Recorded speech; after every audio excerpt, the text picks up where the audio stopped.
about 20 minutes ago. We're running out of fuel. The engine is about to stall. All links, attention. Prepare for a water landing. I've already requested help. They'll get us out of here.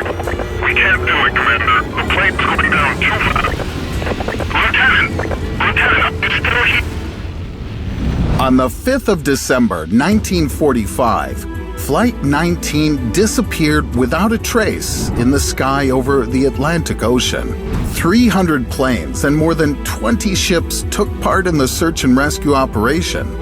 But 5 Avenger bombers with full crews and an experienced commander seemed to simply disappear into thin air. This event is still considered the strangest in the history of world aviation. But when you find out the location of this incident, everything will become clearer to you. After all, this event was the beginning of the legends of the Bermuda Triangle. Today, you're going to learn a little more about this and the other most dangerous places on the planet. A deadly lake with petrified corpses of birds and animals. A desolate island of snakes where only someone bent on suicide would land. A road of death on slippery clay between a sheer cliff and a bottomless abyss. Hell's cauldron and sulfur-poisoned air in our real world. The highest mountain on the planet where people climb past hundreds of frozen corpses. Well, let's go.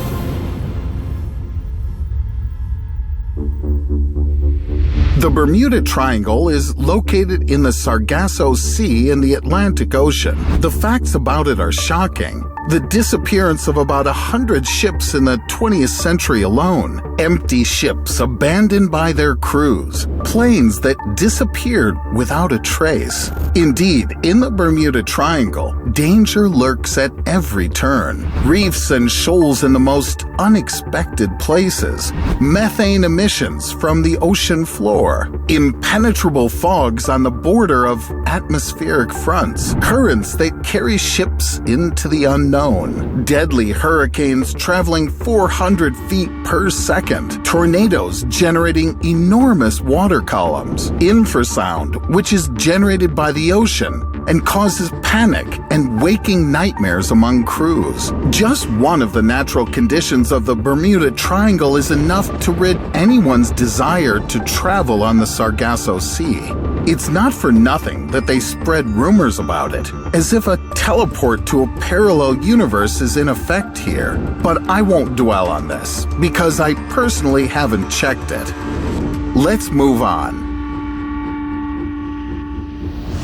Here's another body of water, much smaller in size, but no less dangerous. Before you is bloody Lake Natron in northern Tanzania. The bright red color of the water in it is explained by the activity of microorganisms that stain the salt crust on its surface. Rainwater washes away huge amounts of calcium carbonate from a nearby volcano, which the Egyptians used to mummify bodies. The temperature of this solution reaches 120 degrees, which turns the lake into a giant chemical test tube. The poisonous contents of the lake guarantee a chemical burn if you try to touch its surface. It would cause extreme pain and require immediate professional help. But if you slipped and fell into this aqueous solution, well, it's better to see for yourself what would happen. These are the carcasses of careless birds and animals that the lake instantly killed and then mummified. It soaked their tissues in a cocktail of chemical compounds that stopped the processes of rotting and decomposition forever. But a place where no amount of caution could save you is the tiny island of Kamada Grande, state of Sao Paulo, Brazil. Its rocky shores are completely covered with green thickets, and only a single white lighthouse tower indicates that there were once people here. Today, the Brazilian authorities have imposed a complete ban on visiting the island, and it's not surprising. For every 11 square feet of territory, there are 5 venomous snakes. They bask on rocks, hang on the branches of bushes, and hide in cracks. If you believe the legends, the lighthouse works in automatic mode after several caretakers and their families died in terrible agony.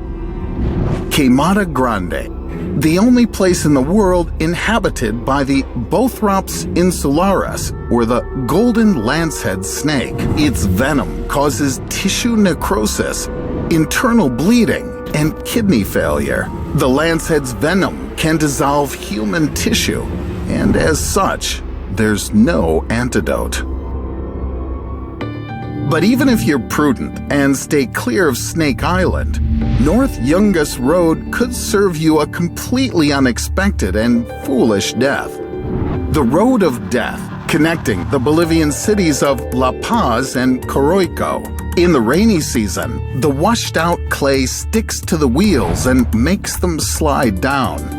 In the hot summer, the dust in the air is a solid wall that blocks visibility. Rock slides from steep cliffs threaten to overturn cars, and the bottomless abyss holds the memory of thousands of people who disappeared in it forever. The abyss used to swallow more than 24 cars every year, and in 1983, it even sucked up a bus and more than 100 passengers at once. Now, the authorities have built a bypass road, and the deadly journey along North Yungas Road is no longer necessary. But tourists still try risking their lives for a memorable photo that may become posthumous. But even more dangers await you in the Donaquel Desert in northern Ethiopia. 40,000 square miles of bare-scorched territory of volcanic origin. Volcanoes, geysers, pools of sulfuric acid, salt fields, toxic oil lakes in the hottest place on the planet.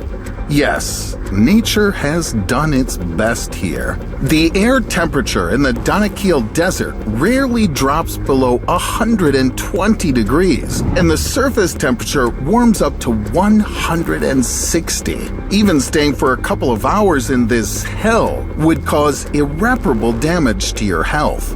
The extremely high concentration of sulfur vapors, the toxic fumes of lakes, and the lack of the usual proportion of oxygen in the hot air would burn your lungs if you didn't have time to get away. But even if you held out for some time and came across other people, don't count on receiving help. Local tribes are ready to kill a person without hesitation for a pitiful profit. And now, I suggest we cool off and move to the highest point on our planet, Mount Everest. 29,032 feet of granite and basalt. The average temperature in midsummer is -2 degrees and drops to -76 in winter. Sudden storms with wind gusts of up to 525 feet per second, which can simply blow an expedition off the face of the mountain like a grain of sand. Avalanches, rock falls, steep slopes, precipices and crevices, temporary blindness from glittering snow. This is just a list of deadly dangers that lie in wait on the approaches to the stone giant. But the most dangerous thing that awaits at this extreme altitude is the rarefied atmosphere and oxygen concentration on the verge of making it impossible for the human body to survive. Already at an altitude of 12,000 feet, each breath gives you only 60% of your usual volume of oxygen. Weakness, nausea, and dizziness. You don't yet understand why, but oxygen starvation has begun. Now, let's go even higher, to 20,000 feet. You feel completely powerless. Every step is difficult. Your brain doesn't get enough nutrition, dulls your senses, slows down your reactions, and makes it incredibly difficult to think. The heart tries to support your organs and beats jumping out of your chest. At this altitude, You can't just lie down and relax. Your body only loses strength with each passing hour. It's simply impossible to recover and gain energy. What's next? Beyond 23,000 feet, only 14 mountain peaks rise above this mark on Earth. At this altitude, the oxygen content in the blood doesn't rise above a quarter of the required level. The heart beats at a frequency of 140 beats per minute. The risk of a heart attack or stroke increases by the minute. Not everyone passes the last 100 feet. But even if you were lucky enough to reach the top, know that most of the dead have lost their lives on the way back. Unable to move, they died in the snow for long hours. No one wanted to help them. The rest of their strength was needed for the long descent. It's every man for himself. But back to comfortable reality. What places on Earth do you think are the most dangerous? Let us know in the comments. And as always, thank you for watching.